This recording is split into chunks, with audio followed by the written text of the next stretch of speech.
Hello friends, my self प्रिया। आज हम आए हैं संजीवनी हॉस्पिटल में डॉक्टर तजेंद्र सिंह के यहाँ, जो कि एक प्लास्टिक सर्जन है। हम सर से बात करते हैं, पहले इनका पूरा इंट्रोडक्शन लेते हैं, उसके बाद जानते हैं कि ये प्लास्टिक सर्जरी क्या है, प्रोसीजर क्या है इसका। चलिए इस विषय में आगे बात करते हैं। पहले हम सर से उनका इंट्रोडक्शन लेते हैं। हाँ जी सर। हाँ जी, नमस्कार। मैं doctor Tajendra Singh, plastic surgeon consultant at Sanjeevani hospital Sirsa, है ना। मैं यहाँ पे करीब 2 साल से काम कर रहा हूँ। तो आज मैं आपको ये बताना चाहता हूँ कि प्लास्टिक सर्जरी में क्या क्या आता है ना। तो सबसे पहले इसमें जो हमारा मेन काम है वो होता है एक्सीडेंट से रिलेटेड। जब भी कुछ गंभीर एक्सीडेंट होते हैं, हड्डी टूट के नंगी हो जाती है या नसें कट जाती हैं, तो नसों को जोड़ने का काम हम प्लास्टिक सर्जरी से करते हैं।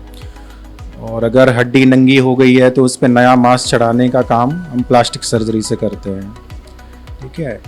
इसके बाद इसमें आता है बर्न का काम।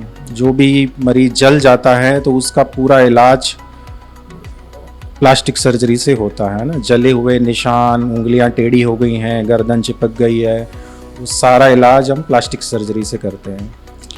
फिर इसमें आता है कॉस्मेटिक सर्जरी, जिसमें चेहरे पे कोई दाग धब्बे हैं या चेहरे पे झुर्रियाँ आ गई हैं, उनका ट्रीटमेंट हम करते हैं।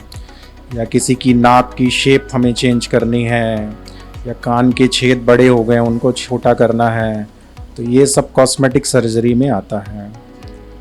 फिर हम कुछ प्लास्टिक सर्जरी करते हैं मेल्स के लिए। इसमें जैसे हेयर ट्रांसप्लांट, जैसे समय से पहले आजकल बाल चले जाते हैं तो उसमें नए बाल लगाना, या फिर गायनेकोमेस्टिया, मेल के जब ब्रेस्ट बड़े हो जाते हैं तो उसका लाइपोसक्शन करना। यही चीज़ फीमेल के लिए भी होती है। जिन फीमेल्स में पेट ज़्यादा होता है उसमें हम लाइपोसक्शन करते हैं, हम एब्डोमिनोप्लास्टी करते हैं।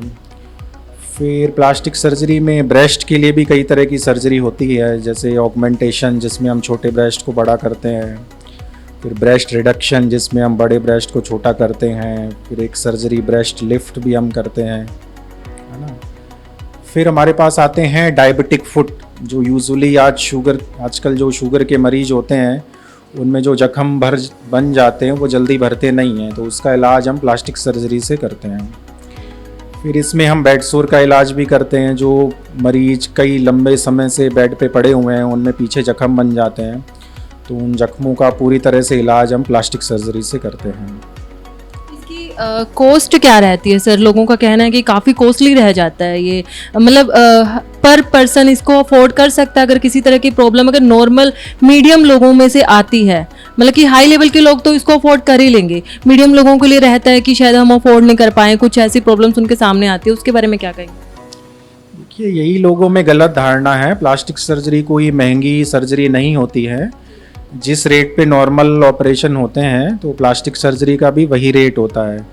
और आजकल आयुष्मान कार्ड धारकों का या कोई भी इंश्योरेंस होल्डर है, उसका पूरी तरह से कैशलेस ट्रीटमेंट होता है। पेशेंट को कुछ पे नहीं करना पड़ता है।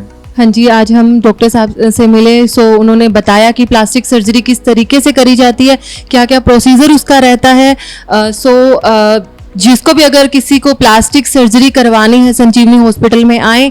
इसके लिए thank you so much. Thank you.